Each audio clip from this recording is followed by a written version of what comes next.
History's deadliest fighter versus nature's strongest beast. I was curious who would win between a Spartan warrior versus a gorilla. So I put the question to my favorite AI. One was bred in the fires of war. The other was sculpted by millions of years of evolution. On one side, a Spartan trained from the age of 7, raised to kill or die trying, armored in bronze and wielding a spear with deadly precision. On the other, a Silverback gorilla, 400 pounds of raw muscle, unmatched primal strength, and animal rage. In a no rules, no weapons barred showdown, who walks away? And who gets torn apart? This isn't just some fantasy brawl. We're breaking it down scientifically, historically, and biologically to find out what would really happen if a Spartan warrior stepped into an arena with Earth's most terrifying primate. Let's go. The Spartans were not just soldiers, they were a society built for war. From the moment a Spartan boy turned 7, he was ripped from his mother's arms and thrown into the Agoge, the state-run military boot camp designed to forge warriors, not raise children. There were no toys. Only beatings, starvation, and brutal contests of strength and pain tolerance. Boys learned to kill with their bare hands, endure frostbite without flinching, and survive on stolen food or be whipped if caught. Mercy was weakness. Fear was death. By adulthood, Spartans were walking weapons. They trained daily, hunted, wrestled, and fought one another to perfect their skills. Their bodies were lean, strong, and efficient, more like living blades than men. And then there's their gear. A Spartan entered battle with the iconic aspis, a massive, concave shield nearly 3 feet in diameter. In his other hand, a dory spear over 7 feet long, tipped with deadly iron. If the spear broke, he switched to the xiphos, a short, double-edged sword built for close combat. His head was protected by a bronze Corinthian helmet, and his torso by a muscle cuirass sculpted to fit his chest. But more dangerous than any weapon was his mindset. Spartans didn't fear death. They were taught that dying in battle was the only path to honor. They fought with icy focus and relentless aggression. But would any of that matter when facing something that doesn't feel fear at all? If Spartans were engineered, gorillas were forged by nature's most ruthless tests. And the Silverback is the king of them all. Let's talk specs. The average male Silverback gorilla stands 5.5 feet tall, but weighs over 400 pounds all muscle. Their arms are so long and powerful, they can lift 10 times their own body weight. That's over 4,000 pounds, easily enough to toss a grown man like a ragdoll. They don't need weapons. Their fists are sledgehammers. Their jaws deliver a bite force of 1,300 psi, enough to crush bone. Their skin is thick, and their skull's even thicker. And they can run on all fours at nearly 25 miles per hour, using both legs and knuckle-walking arms like a biological battering ram. But it's not just strength. Gorillas are intelligent, emotional, and when provoked, unbelievably aggressive.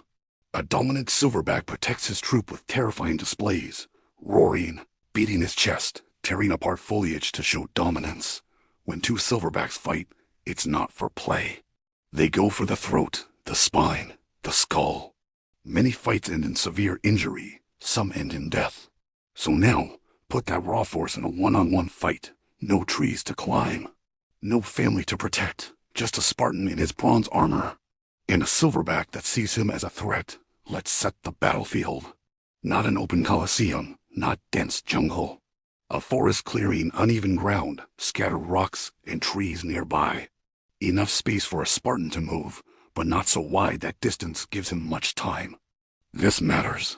Spartans were trained in formation tight lines, coordinated movements, but this time there's no phalanx. He's alone, and his opponent, wild, unpredictable, relentless. The terrain isn't his friend. Mud makes footing tricky. Roots can trip, and if he drops a weapon, he might not get it back. But one advantage he does have: preparation. Spartans were strategists. Even alone, he wouldn't charge blindly. He'd size up his enemy, control his breathing, and wait for the right moment. Problem is, the gorilla wouldn't wait. The gorilla sees movement, a shiny figure, not another ape, a threat. Without hesitation, it charges, pounding the ground, teeth bared, muscles rippling. The Spartan plants his feet. He lowers the spear. Shield tight, eyes sharp. As the Silverback barrels forward, The spear thrusts clean, trained, precise. It lands, but here's the problem. It doesn't stop the gorilla. The spear pierces flesh, but barely. The silverback lets out a deafening roar, blood pouring, but pain means nothing.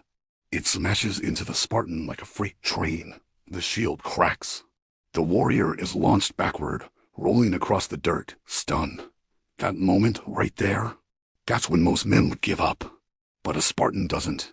Dazed but alive, the Spartan scrambles to his feet. Spear gone, shield dented.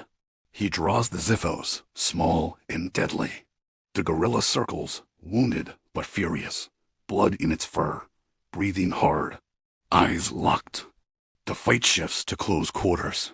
The gorilla swings each blow with the weight of a tree trunk. The Spartan dodges, barely.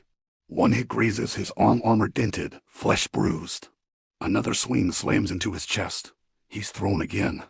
But this time, he slashes midair, drawing a deep cut across the gorilla's shoulder. Blood sprays. The gorilla stumbles. It's angry, but now it's hurting. They clash again. The Spartan strikes at soft point's armpit, neck, under the jaw. The gorilla grapples, trying to crush him. He writhes free. It's a dance of violence, precision versus chaos. Neither is backing down. The Spartan knows brute strength won't win. So he adapts. He circles, forces the gorilla to chase. He sidesteps trees, dodges boulders, uses terrain. Every second, he watches for openings, blood loss, fatigue, slowing movements. And it's working. The gorilla's breathing grows ragged. Its swipes get slower. Its rage, once explosive, starts to turn into exhaustion. But it's still deadly. One lucky swing, and the Spartan is slammed against a rock. Helmet cracked. Ribs possibly broken. He rolls to his feet, limping now, but he's still thinking. Still fighting, then opportunity. A narrow trench. He baits the gorilla in, feints left, then sidesteps right. The gorilla lunges, slips, and crashes to its knees. The Spartan leaps sword raised and plunges it deep into the beast's neck. Silence. The gorilla roars, thrashes, blood pouring. It grabs the Spartan mid-swing, slams him down, once, twice, then stops moving. The gorilla collapses. Heart pierced. It twitches, then dies. The Spartan, covered in blood his own, and the gorilla's drags himself away. Barely alive, but victorious. That's one ending. But rewind 30 seconds. What if the gorilla's slam had broken the Spartan's neck? What if the sword missed the artery? What if exhaustion came just a few seconds earlier? In another ending, the gorilla walks away limping, bleeding, but alive. The Spartan lies still, armor crumpled, weapon shattered. So who really wins? The answer depends on one thing: timing.